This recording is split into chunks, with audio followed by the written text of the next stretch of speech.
Opo. Actually, nangyayari naman po yan eh. Ako siguro sa pag-acting din. So, ang experience ko yan, I have I have the character na in addition po siya and all. Tapos nakuha ko yung character, inaral ko yung script and all. I did my research and everything. And then, The day of the... hindi naman po dati, binigyan na lang po ako ng 24 hours. 24 hours before the shooting, they told me na my character was, Scrap. yes, crap. And then, nalaman ko na I was, elbowed by someone who is more superior and, Ouch. yun, mas kilala. Mas kilala. But I think, para sa akin talaga, if I'm the one, who did that part, I'll do it better. I'm confident po ako na sabihin niyo kasi pinanood ko eh. Anong project? Anong movie yan? Hindi na ako sasabihin, pero yun po. Actually, nangyari na po sa akin 2 to 3 times.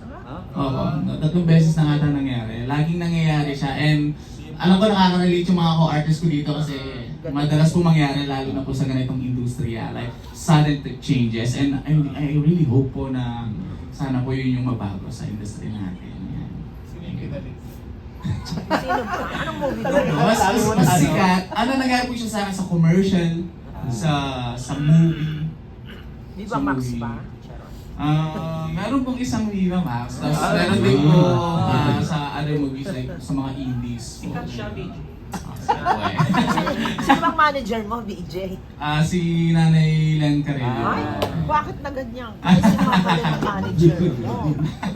How did you take that? Yung pong sa Viva Max movie naman po na yun, parang napalitan po ako doon, naman na parang matagal na siya. Po yun, katanggap-tanggap siya. Pero po yung sinasabi ko kanina, yung na-experience ko na sakit, hindi po siya sa Viva. Parang bago-bago lang din po ako noon. So excited po ako dahil nakuha ko yung part. Kaya medyo dinadamdam ko siya talaga. Tsaka nag-prepare po ako, yung preparation ko din po. Kasi ganun po ako as an actor eh. Nagpe-prepare po talaga ako sa mga part na nakukuha ko. Ayun po. Okay, thank you. Si Sheila Si naman. Sheila, marami ah. Ako wala akong maisip ngayon. Sa Viva, wala pa. Wala pa. Sa iba, Wala din. Ano ba, like, when it comes to, kung sa work, sa Previous ibang work, business. Naabuso ka raw or nadaya ka, natapakan ka. I think nasa pag-friendship, yun lang po yung masasabi ko na parang, yung gagamitin ka talaga.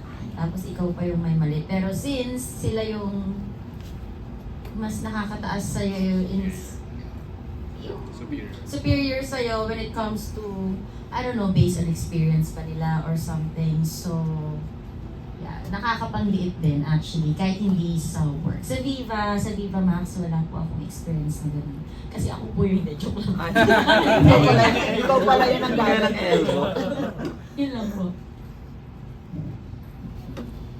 Hindi ko alam kung sabihin.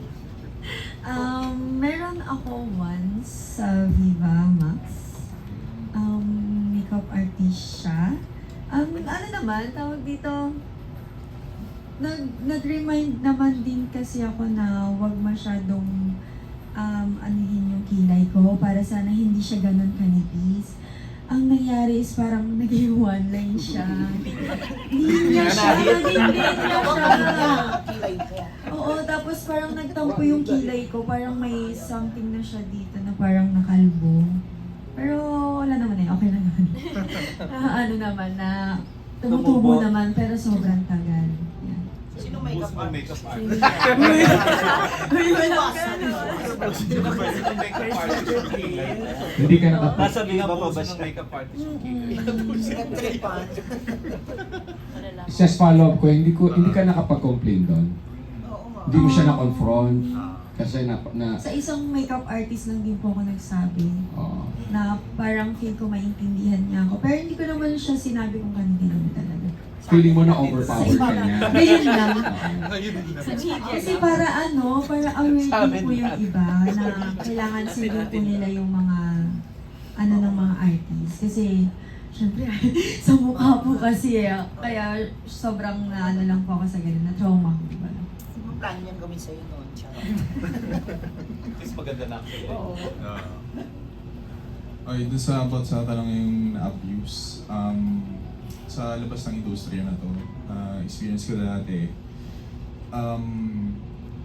pagkabago ka kasi, minsan kwento, ganyan, may mga storya ka na, akala mo okay lang sabihin sa ibang tao, pero most likely gagamitin yung laban sa'yo.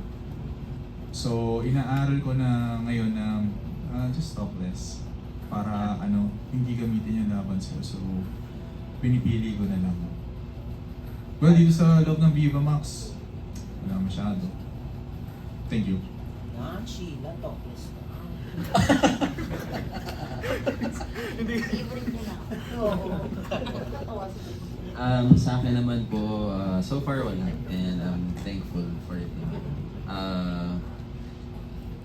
Hindi ko naman sinasabing abuse yun or like superiority, pero parang political lang.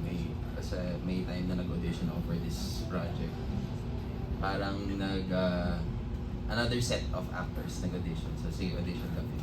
Tapos, nakita ko naman lahat sa acting and all. Tapos, nalaman ko na lang na nagpa-audition ulit. Kasi, yun yung gusto nila muna.